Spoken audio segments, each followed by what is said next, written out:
Hello बच्चों, चंचल classes में आप सबका पुनः स्वागत है। और आज के सेशन में हम पढ़ने जा रहे हैं संधि। जैसा कि आप सभी को पता है, संधि हिंदी व्याकरण और संस्कृत व्याकरण का बहुत ही महत्वपूर्ण अंग है। तो बिना समय व्यर्थ किए हम चलते हैं अपने टॉपिक की तरफ। और हमारा आज का नया टॉपिक है संधि। तो सबसे पहले हम संधि का अर्थ जान लेते हैं। संधि सम प्लस धी शब्द का अर्थ है मेल या जोड़। जो संधि है वो सम और धी को मिलाने से बना है संधि, और उसका अर्थ क्या होता है? मेल या जोड़, मिलाना या जोड़ना।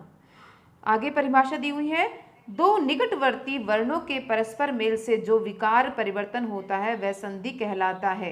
जैसा कि डेफिनेशन में छुपा हुआ है, निकटवर्ती मीन्स पास के जो वर्ण होते हैं, अक्षर जो होते हैं, उनको परस्पर मिलाने से जो परिवर्तन होता है उस परिवर्तन को ही हम क्या कहते हैं? संधि कहते हैं। वही परिवर्तन संधि कहलाता है। संस्कृत, हिंदी एवं अन्य भाषाओं में परस्पर वर्णों के मेल से उत्पन्न विकार को संधि कहते हैं। चाहे वो संस्कृत भाषा है या हिंदी भाषा है या कोई दूसरी भाषा है, उसमें परस्पर आपस के जो वर्ण हैं उनको मिलाने से जो उत्पन्न विकार होता है उसी को संधि कहा जाता है। जैसा कि उदाहरण में आप देख सकते हैं, देव प्लस इंद्र। अब आप देख सकते हैं यहाँ पर दो शब्द हैं, देव और इंद्र, और यहाँ पर दोनों को मिलाने के बाद हमारा शब्द क्या बन गया? देवेंद्र। तो ये क्या, यहाँ पर क्या परिवर्तन हुआ? प्लस से पहले जो व हमारा अक्षर है उसके अंदर अ मिला हुआ है, और प्लस के बाद जो इंद्र का ई है उस अ और ई को मिलाने के बाद क्या बन गया? ए बन गया, और हमारा शब्द बन गया देवेंद्र। ऐसे ही हमारा दूसरा शब्द दिया हुआ है भानु प्लस उदय, और दोनों को मिलाने के बाद क्या बन गया? भानुदय।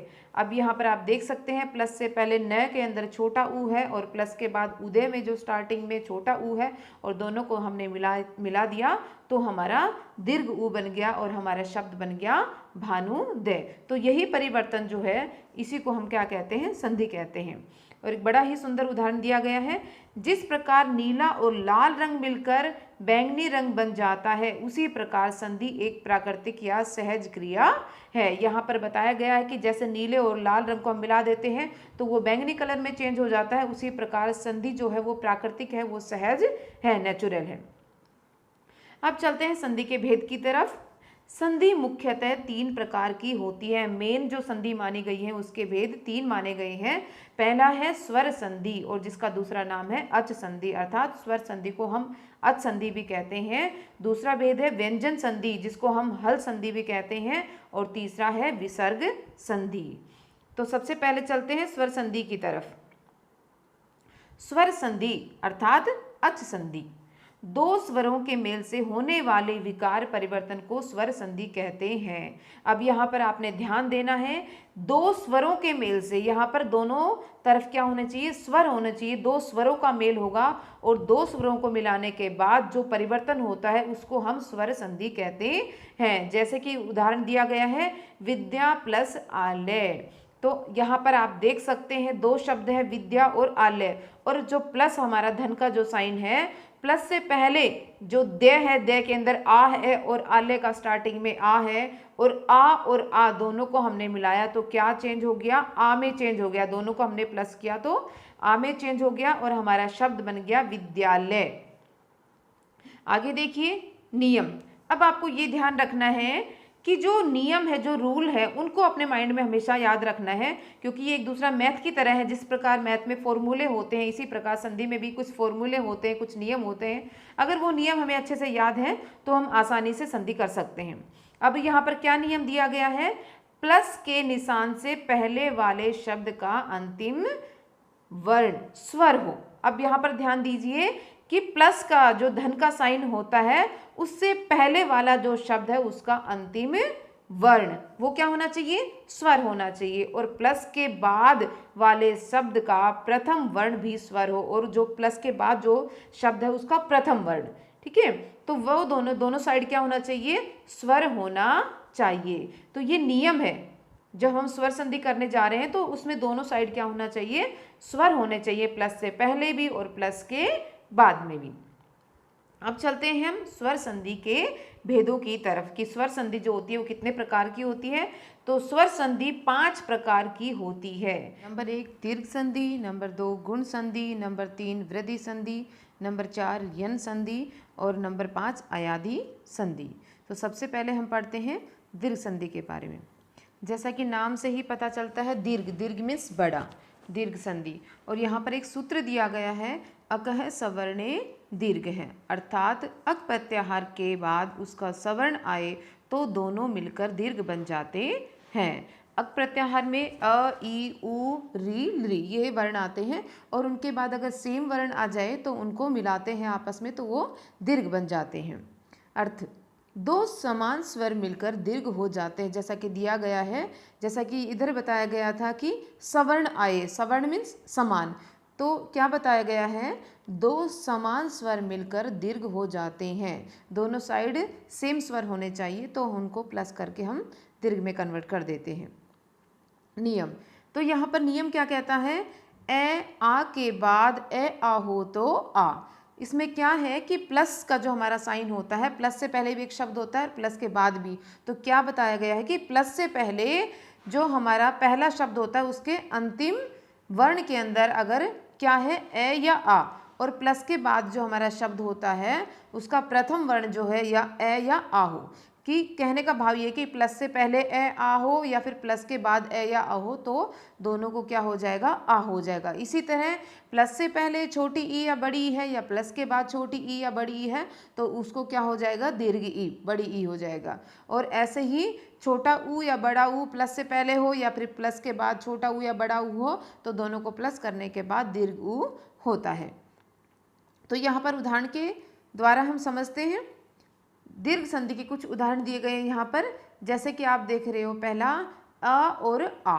तो यहाँ पर आपने देखना ए और आ, उन दोनों को जब हम प्लस करते हैं तो वो आ में कैसे कन्वर्ट होता है। तो यहाँ पर उदाहरण दिया गया है, अन्न प्लस अभाव। तो यहाँ पर आप देख रहे हैं जो प्लस हमारा धन का साइन है, उधर जो न है, न के अंदर ए हमारा क्या छिपा हुआ है, स्वर है, और उसके बाद अभाव का जो हमारा पहला अक्षर है ए, तो अ और ए दोनों को मिलाया तो क्या बन गया, हमारा आ बन गया और हमारा शब्द बन गया अन्ना भाव। ऐसे ही धर्म प्लस अर्थ, ऐसे ही जो हमारा भोजन प्लस आलय। अब यहाँ पर देखिए भोजन आलय, भोजन जो हमारा शब्द है उसमें न के अंदर ए है और उसके बाद आलय का आ, ए और आ को मिलाए तो क्या बन गया, आ बन गया और हमारा शब्द बन गया भोजनालय। इसी प्रकार विद्या प्लस अर्थी, महा प्लस आत्मा महात्मा, विद्या प्लस आलय विद्यालय, ये सभी जो हमारे उदाहरण हैं वो ए और आ या आ आप कैसे भी कह सकते हो, ए प्लस ए तो भी आ बनेगा, ए प्लस आ है तो भी आ बनेगा, दोनों तरफ आ है तो भी आ बनेगा, क्योंकि ये दीर्घ संधि का उदाहरण है, दोनों को मिलाने के बाद आ हो जाएगा। ऐसे ही ई और ई। अब आप इसमें देखिए कि प्लस से पहले छोटी ई हो या प्लस के बाद बड़ी ई हो, प्लस से पहले बड़ी ई है या प्लस के बाद छोटी ई है, प्लस से पहले छोटी ई है या प्लस के बाद बड़ी ई है, या दोनों साइड बड़ी ई है, तो उन सबको मिलाने के बाद दीर्घ ई में बदल जाएगा। जैसे उदाहरण दिया गया है गिरी प्लस इंद्र। अब आप देख पा रहे हो यहाँ पर गिरी र के अंदर छोटी ई है और इंद्र का जो पहला स्वर है वो क्या है, ई। तो छोटी ई और छोटी दोनों साइड छोटी ई है, दोनों को मिलाए तो क्या हो गया, दीर्घ ई हो गया और हमारा शब्द बन गया गिरीन्द्र। इसी तरह रवि प्लस इंद्र, रविंद्र। इसी तरह आप देखिए मही प्लस इंद्र, यहाँ पर आप देख सकते हैं है के अंदर बड़ी ई है और इंद्र में छोटी ई है, तो दोनों को प्लस किया तो क्या बन गया, महींद्र, बड़ी ई में कन्वर्ट हो गया। इसी प्रकार नारी प्लस इंदु। तो इस प्रकार आप उदाहरण देख पा रहे हैं, गिरी प्लस ईस गिरीश, मुनि प्लस ईस मुनीश, और रजनी प्लस ईस। यहाँ पर आप देखिए रजनी न के अंदर बड़ी ई है और ईश में भी बड़ी ई है और दोनों को मिलाने के बाद भी वो दीर्घ ई में कन्वर्ट हो गया और हमारा शब्द बन गया रजनीश। उसके बाद चलते हैं छोटा ऊ और बड़ा ऊ। देखते हैं यहाँ पर भी सेम उसी तरह है, जैसे प्लस से पहले आप भानु प्लस उदय देख पा रहे हैं और न के अंदर छोटा ऊ है और उदय का छोटा ऊ, दोनों को प्लस किया तो बन गया भानुदय, दीर्घ ऊ में कन्वर्ट हो गया और न के साथ हमारा जो बड़ा ऊ आप देख पा रहे हैं भानुदय। ऐसे ही विधु प्लस उदय विद्युदय।